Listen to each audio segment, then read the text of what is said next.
Hi there, I'm Lauren, and I have the most ridiculously hacked together camera setup right now, but that means that I get to talk hands-free. So I'm here to be your sewing buddy today.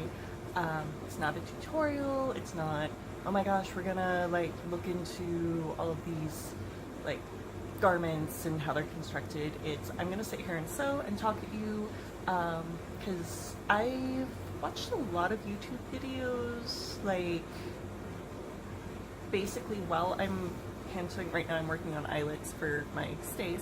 While I'm hand sewing, I have been binging like Bernadette and a little bit of what's her name? Kathy Hay, other people who will just sit there and talk at you about sewing, and I find that that's really helpful for me.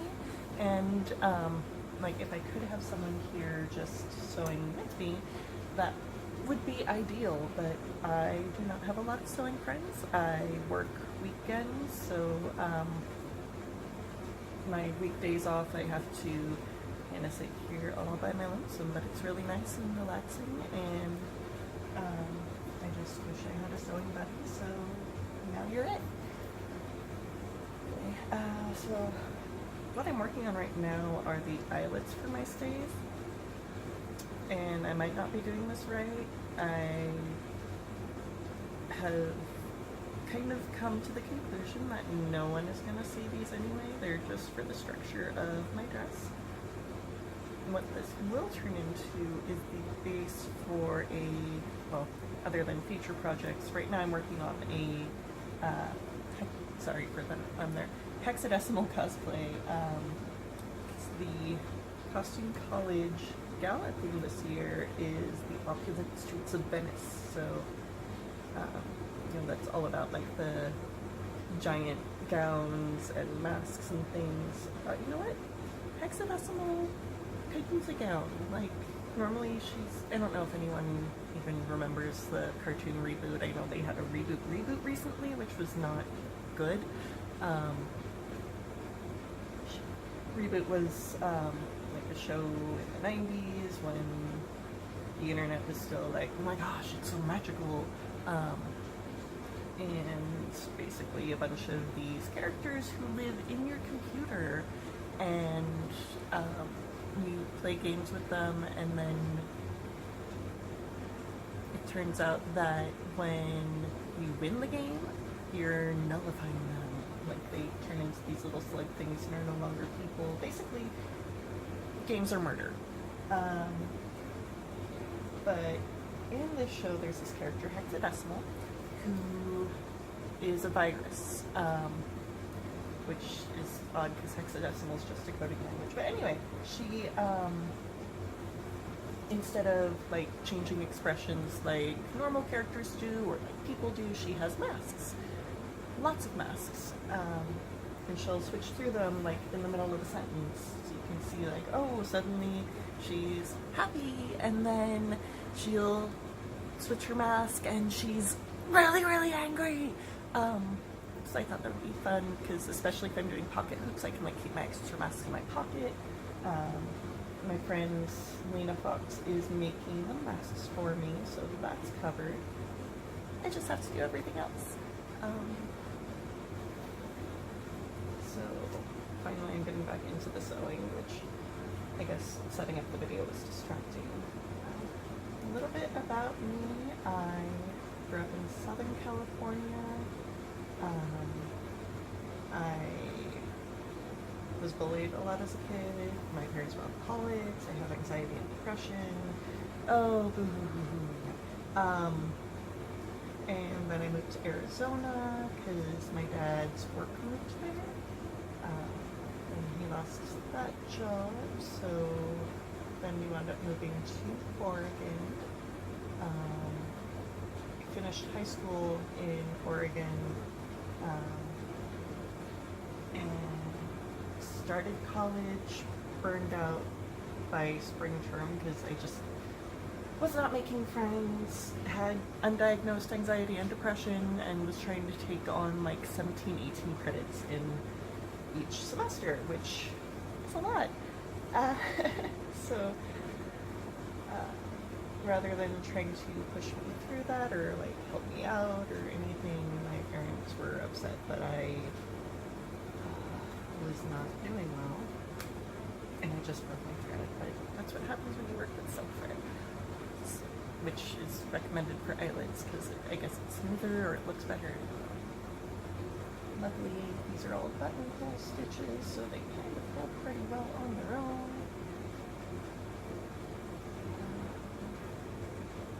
But yeah, that is probably also an indicator of my feelings there. So then I moved in, well, I moved, my boyfriend at the time and I both moved out of our parents' houses and moved in with some people who turned out to be horrible people. So then we moved in with our other high school friend, and they together were disgusting. Like dried sardines in the carpet, disgusting. Like I tried to clean and accidentally threw away one of their character sheets for the tabletop role-playing games that they play, which didn't look like a character sheet. It was a list of stats. So I thought it was just notes before they made the real character sheet. So then they forbade me from cleaning, and I cleaned anyway. And then I came home from work one day to a bunch of notebook paper torn up and thrown all over the apartment. Said notes written, "Don't make me lose a Social Security deposit."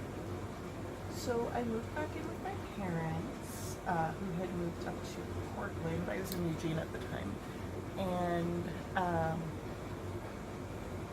lived there for a bit, which is where I started going to that local gaming and comic book store because I'm a nerd. Which, by the way, I'm noticing right now I have decided I'm not wearing makeup for these. Like, that's not the point. Like, if I was going over to a friend's house to sew, I wouldn't be wearing makeup.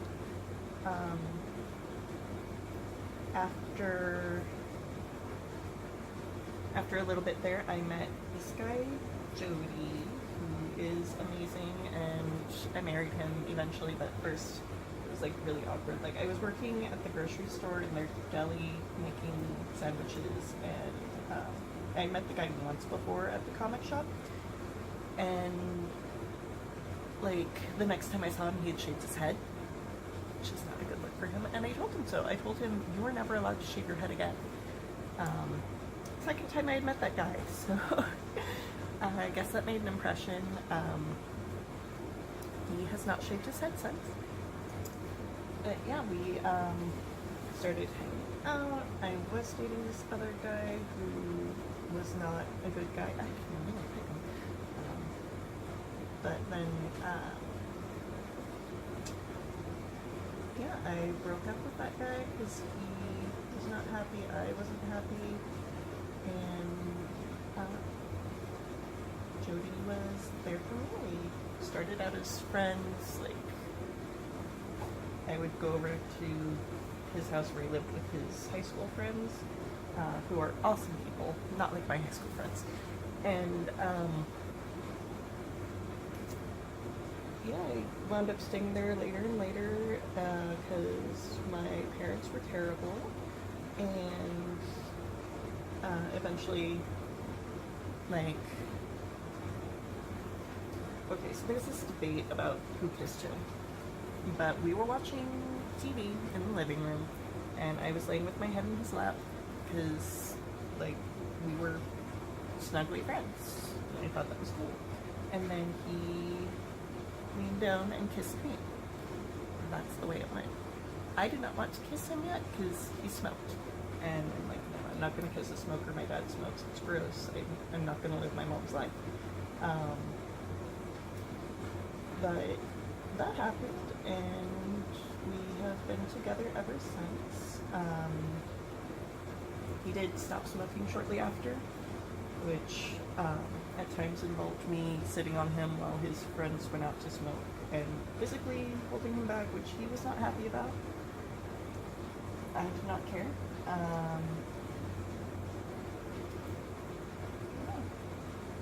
now we are in San Jose. Been married 13 years. We have a cat, no children, and I sew.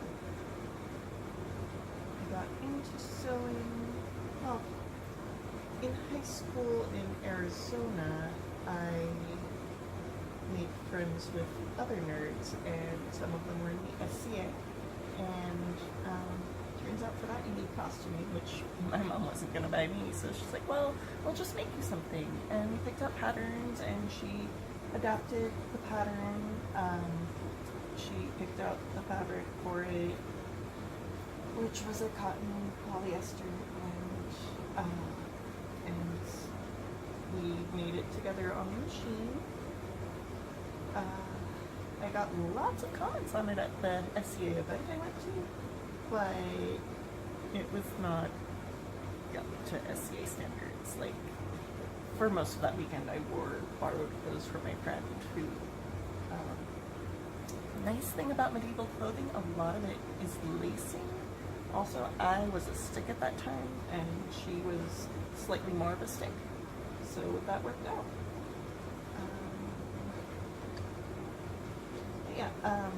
I didn't sew a lot after that.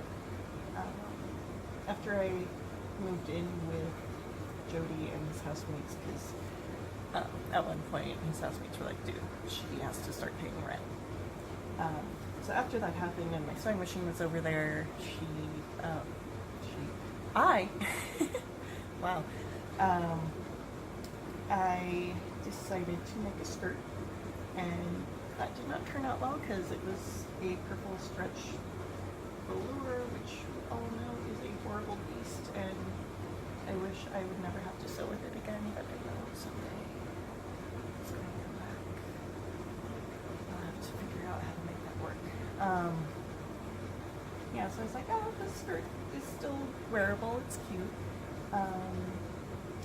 But I didn't really sew much after that, because, you know, oh, I've got this great idea, and then you try to make it, and it doesn't turn out so great, and you get discouraged, and you set it aside for years. But then after we moved back to Bay Area, California, one of Jody's other high school friends got us into live action role play, which my first character, I had a lot of clothes from Hot Topic, so I could play a dark fairy and make that work.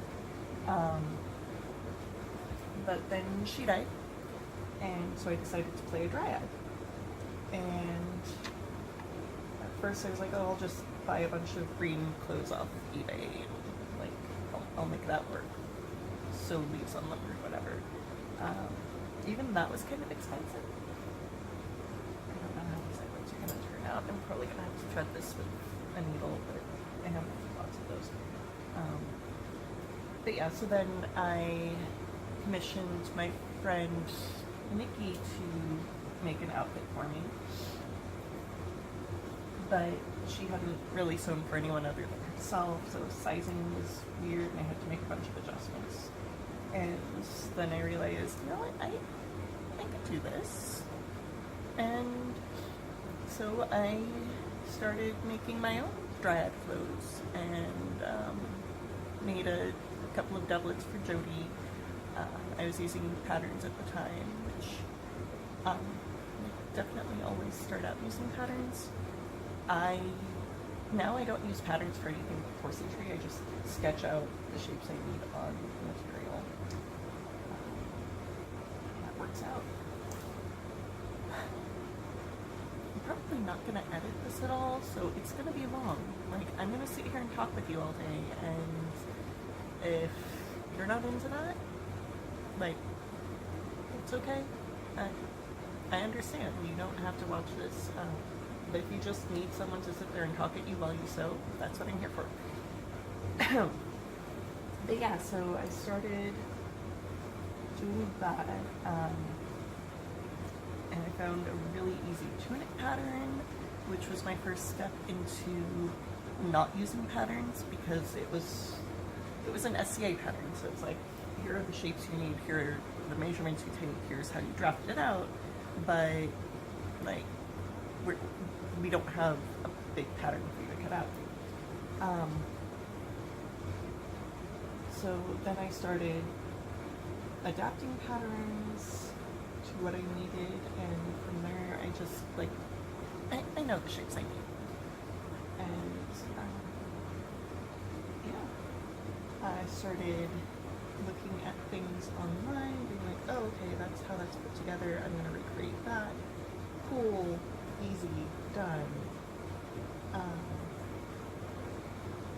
And then for a while, my friend Lena Fox and I were trying to do costuming as a business, but neither of us really, well, I definitely didn't have the work ethic for that. And we were also both sewing for the live action role play we were both in, which is how we met. And so there were a lot of last minute, like, oh hey, we need this for the game next week. Can you make it? Yeah, I guess.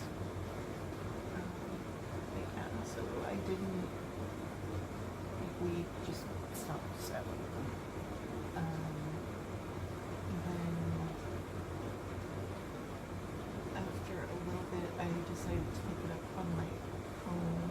This was after I went to costume college, which is an amazing experience. Like, if you get if you sew at all, or if you like dressing up in vintage clothes, historical clothes, even if you buy the clothes, even if you just like looking at people in pretty costuming, pretty clothing, definitely costume college is amazing.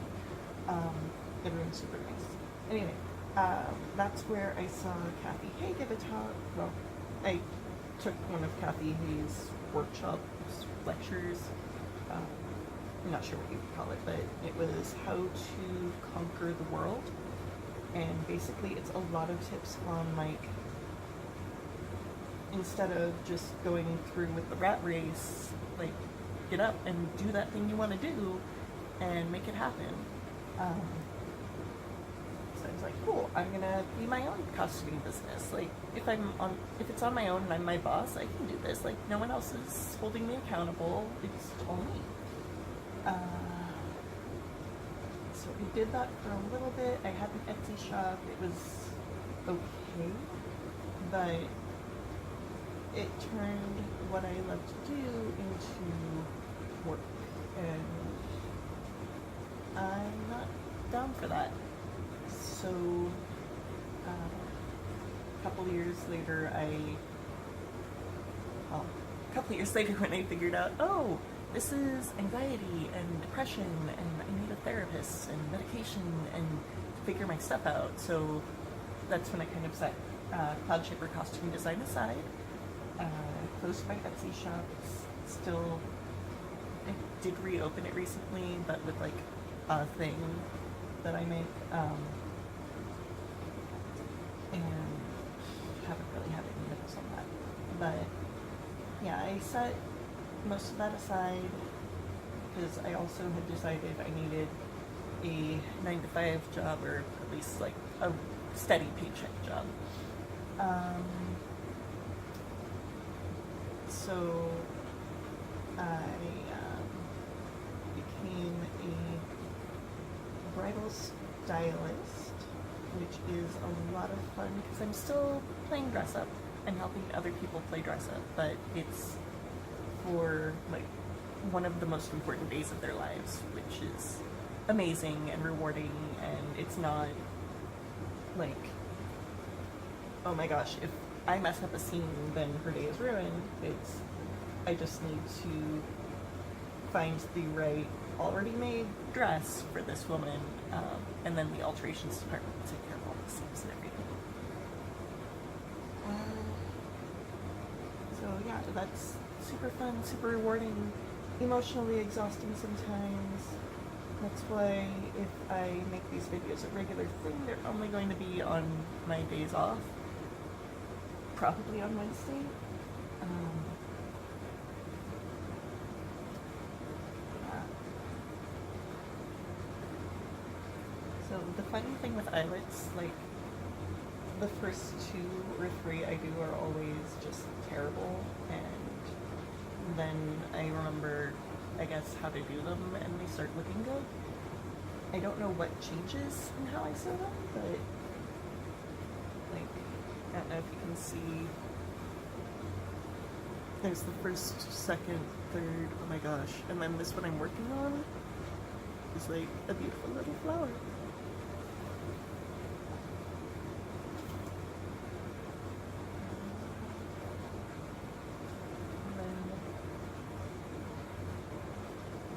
So now I just sew for myself. Like I said, right now I'm sewing for Costume College, which is at the end of July, and it's early March right now.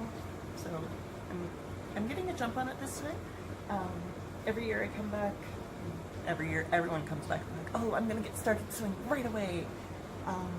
That never happens for me, at least. But last year I think I was just starting at this point. And this year I've at least got foundation garment almost done. I'm reusing a couple of costumes from previous years, so they're basically done. They just need some alterations. Like, it's one of those, I made this, I like it, I can do it better, I can make it better. So those are going to be a couple of projects that shouldn't take months, which is good because I don't have months. I have, honestly, working 5 days a week, I have weeks of actual time to do this.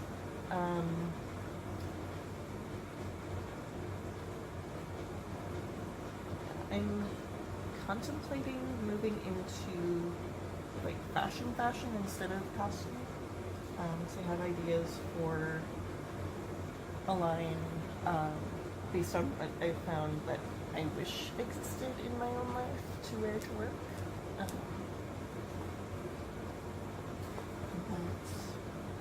That's going to require making the prototypes, putting out the Kickstarter, figuring out someone else to do the actual manufacturing, because like working without patterns, basically everything I do is a one-off. So I can send a sample to someone, have them make a pattern, send that to someone else, have them like produce the garments, and that would be my ideal life, as long as I can make it work for profit. Speaking of make it work, of course I love Project Runway. Sad that Tim's not going to be on it anymore, but like if I kind of wish Tim Gunn could adopt me as like his adult child. I think that would be amazing, but that's also ridiculous. But that's how much of a fangirl I am.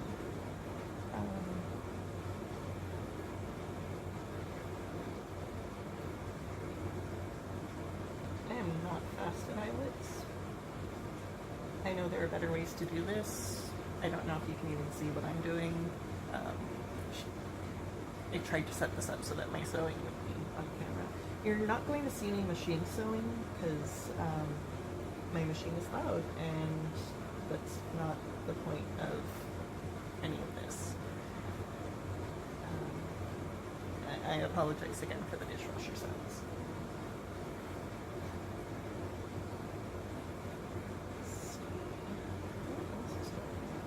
Now that you're caught up with what is my life,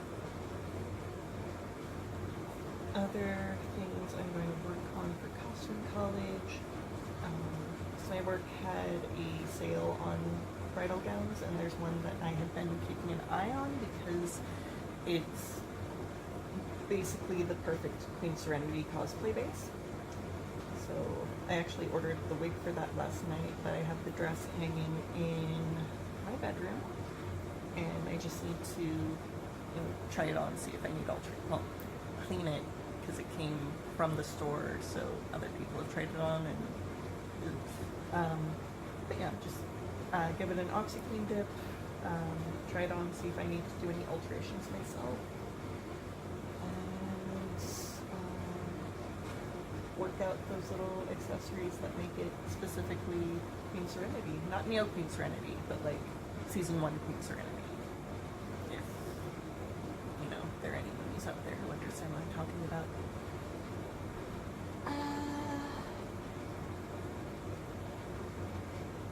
I also am part of the Marvelous Mary's group, which is doing a meetup on Friday across the college, or was it Saturday? So I have my Mary Quite Contrary yellow dress from Babes in Toyland, which I will add a lining to the bodice, because last time you could totally see my 50s style bustier. And that's not ideal. And then also the belt on that was wonky, so we're gonna make some adjustments there. And then for the tea, the theme is the Haunted Mansion, so I am reusing one of my gala dresses from a previous costume college, my Morticia dress. She needs probably some better bead work. I know I hot glued the rhinestones on the sash. I blinged her out, but it was a lot of last minute in the hotel room stuff. So I can do better. I would like to do more. I will do more. But the basic dress itself is already done, which is a huge benefit. So that takes care of the Thursday night pool party, Friday daytime. For the social, I need to make the red bouncing ball. The Friday night social is more of a showcase of group costumes now, which, like, I had a group that wanted to get together, but we were supposed to fill out like a group form and stuff, and I don't think that ever happened. So we may just be like there as a group costume, but not like part of the showcase, like not up on stage. So first group idea is things that you follow, like things that you chase, the white rabbit, the dragon, will-o-wisp. I'm going to be the bouncing ball because I'm also supposed to be at least part of the But Ugly Brigade, which is a group that formed around like an anti-bullying campaign for costume college, basically. Like, don't tell people that their stuff is ugly, like, or even don't tell other people that other people's stuff is ugly. Like, just, you know, it's not cool. It's gonna get back to the people who are wearing it. Like, support each other, no matter what. We have all been beginners. Like, all of us. Like, you do not want to see some of my earlier work. It's not good. But yeah, so bouncing ball is the ugliest thing that you follow that I could think of. Because they have this horrible red print. And I'm thinking of doing like a spherical hoop skirt, and then maybe work in some kind of elastic so it actually bounces when I walk. So that's the next big project after Hex, I think. Saturday date time. I had a plan for that. I think Saturday daytime I'm using like the tote bags and ribbons and other materials I've collected from past costume colleges to make a little dress or something, because the theme this year is what's that fabric, so I figured there has to be at least one unconventional materials outfit. There's that Project Runway fandom. Saturday night is the gala, which of course is already covered. Sunday is the tea. Sunday morning is morning. So people are going to be wearing morning clothes from all different eras, which I think I can make Morticia work for. Like, it's black, it's spooky, I can throw a black veil on if I need to.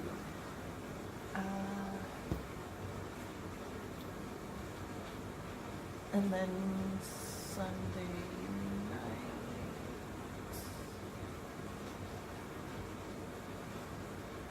Sunday night, there's not really a thing. So I think it's just Morticia all day. And then Monday, there isn't really a thing going on. It's just the, like, there's the Garment District tour, which I'm definitely going on this year. I've been to Costume College 5 times, and I've never been on the Garment District tour. So that is a must do. Oh no, Lauren, that's way too much thread. I'll deal. That's basically the plan. So 3 things that I'm making from scratch. The rest are pretty much already made for me. I'm gonna take it easy this year.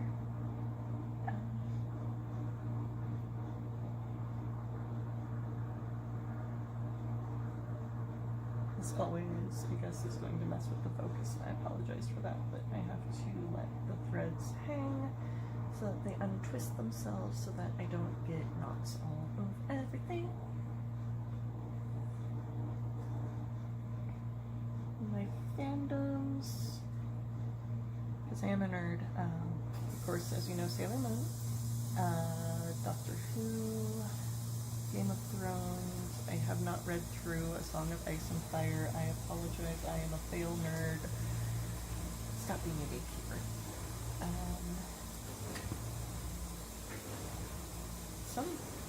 A lot of, like, weird, no one's ever heard of this animes, like Scrap Princess, Matante Loki Ragnarok.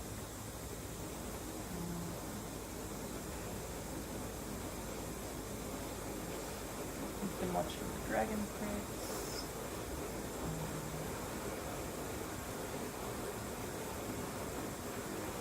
Playing tabletop role-playing games, like of course Dungeons and Dragons. We're watching through the Critical Role 2nd campaign right now. I think I got this in my lip crooked.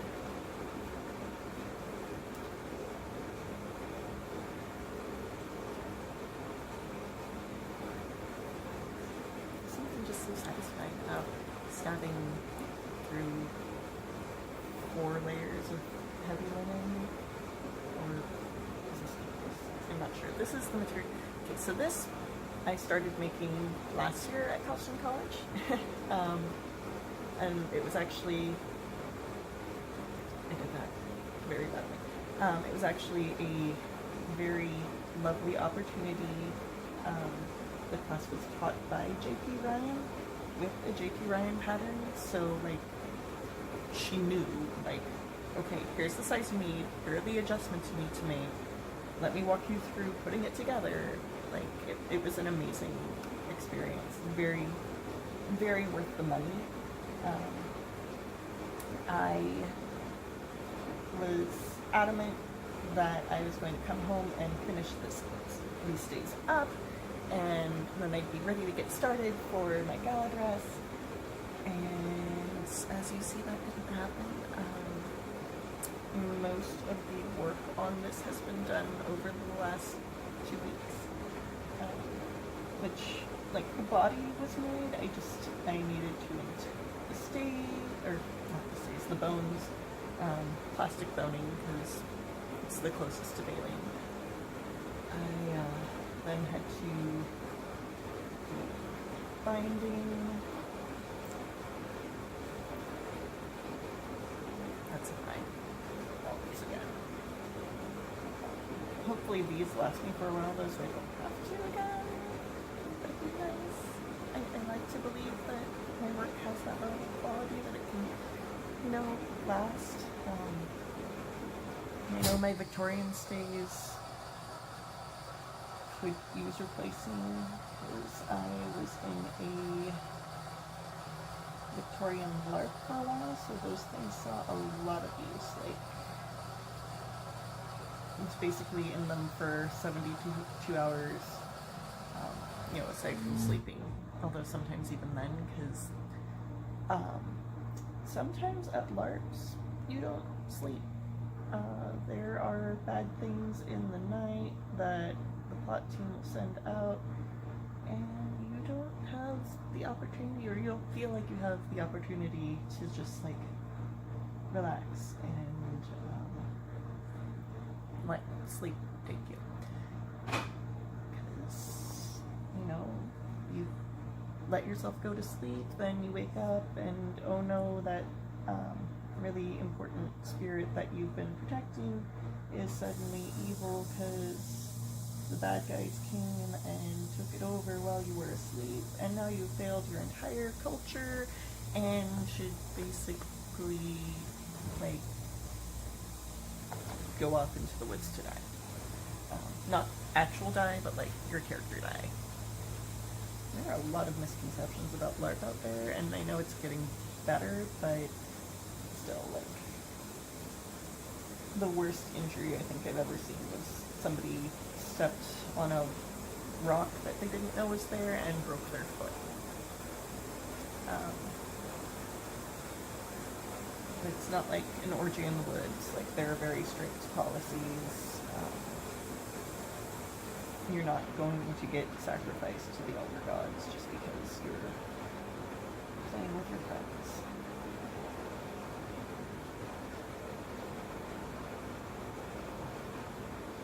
So, I don't know if you can see, but it's kind of a gray, cloudy day here, which is a good day for sowing. It was raining most of the morning, so it's eased up a little bit now, which means things will get soaked in and we won't have a flood like Sonoma County has right now.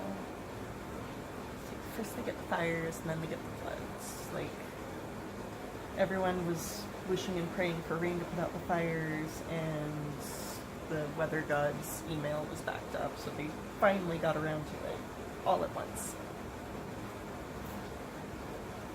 That's my favorite list. I'm not a Christian. I don't know, like, you're all probably right, we're all probably right.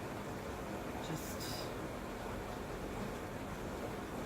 if you find a deity or a pantheon that you resonate with, that you feel like, yeah, these could be my people, then go for it.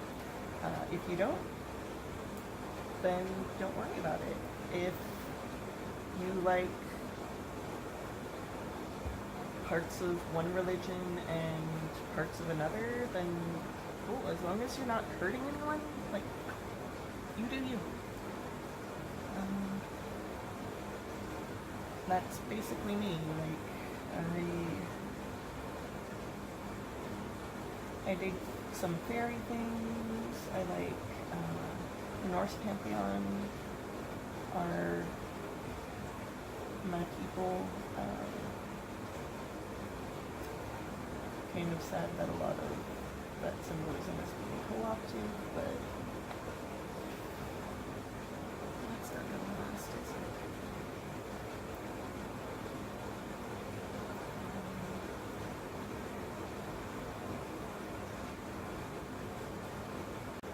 And mostly, like, if I want stuff to happen, I'll just kind of send it out, like, ask nicely, or just take a leap of faith. Like, I know that if I need something, like if I need money, I'll have money.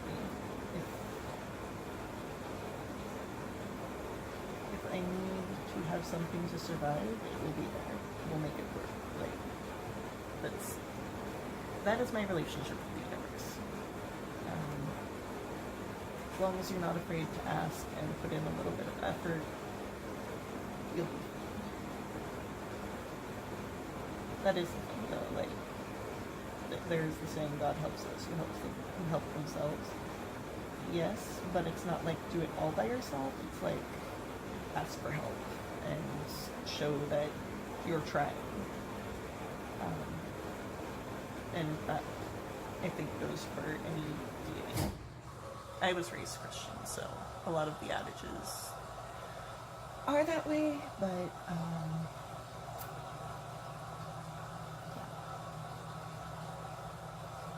I trail off a lot because I get distracted by what I'm doing with my hands and trying to find the stitch right next to where the last stitch was.